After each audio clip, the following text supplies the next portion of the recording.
What's going on, everybody? Welcome back to the Godly Potential YouTube channel with another video on this question and answer series.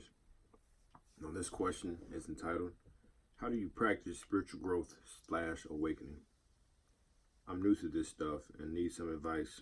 What are some good ways to practice spiritual growth?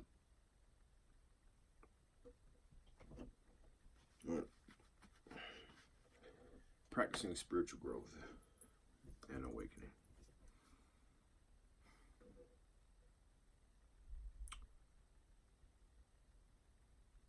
First thing that I would suggest is begin to just listen to your intuition and go down the path that it is leading you on, because it will ultimately lead to spiritual growth and more fulfillment.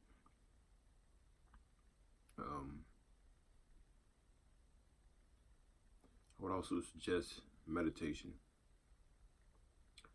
or yoga, but that goes back to what your intuition tells you or pulls you or pushes you towards.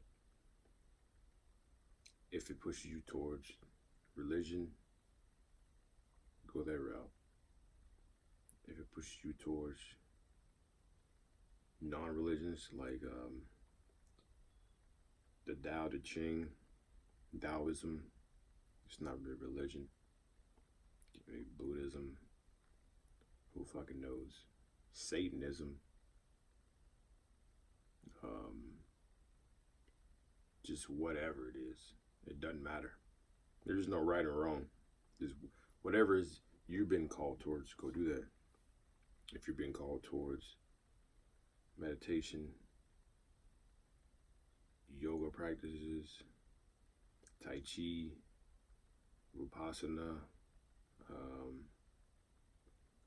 spirit communication, tarot readings, palm readings, natal charts, pendulums, whatever it is, just go down that path that your spirit is telling you, because I can tell you what I did, what I'm studying, but it's only right for me, because when you go down these paths, it might not seem, you might not know the big picture, the end destination. So you may be confused on, why am I looking up my zodiac sign all of a sudden? Like obsessively, like I just can't get enough of it. Like, why? As time progresses, you understand why.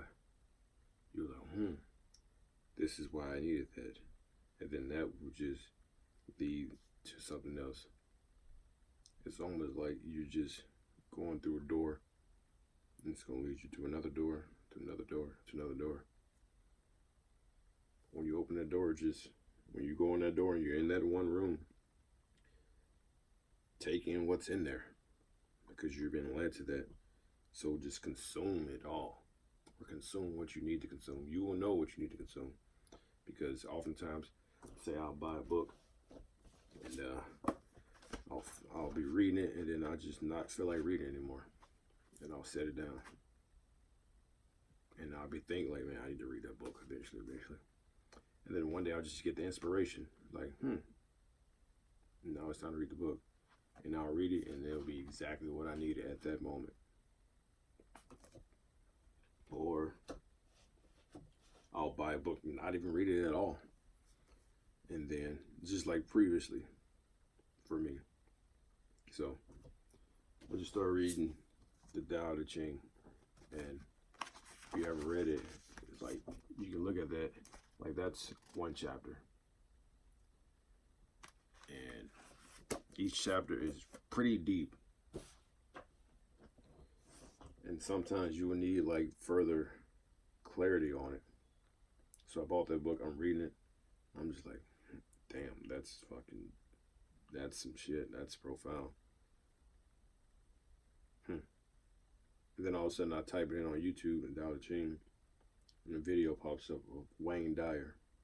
He's doing an interview with Oprah, and they're talking about a book he wrote, Change Your Thoughts, Change Your Reality, or something to that effect. And he goes into how the book is breaking down each chapter of the Tao Te Ching. And I realized that I bought that book that he's talking about, that audio book that Wayne Dyer is talking about, Change Your Thoughts, Change Your Reality, years ago. Never read it. And I realize now it's the time to read it, because that's pretty much a translation of the Tao Te Ching, and he's breaking down each chapter and what it means to him. So I realized that I bought that book then because I needed it now. So when you're getting called to something, just go all into it. It might not make sense, but it will in the end. Because ultimately, or a possibility of what could happen is, you're going through all of these things, you're having these experiences. Now it's time for you to teach what you know.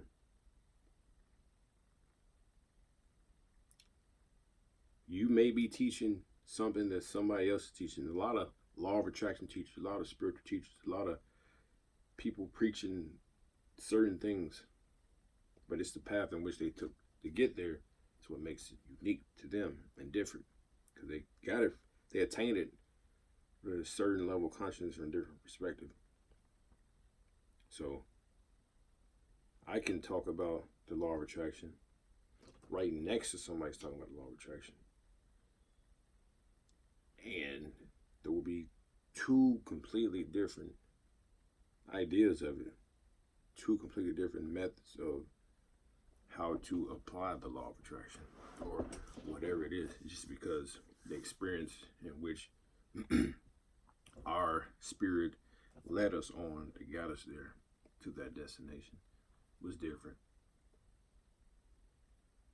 Because a lot of us, not all of us, but a lot of us are spiritual teachers in the way in which we express our truth.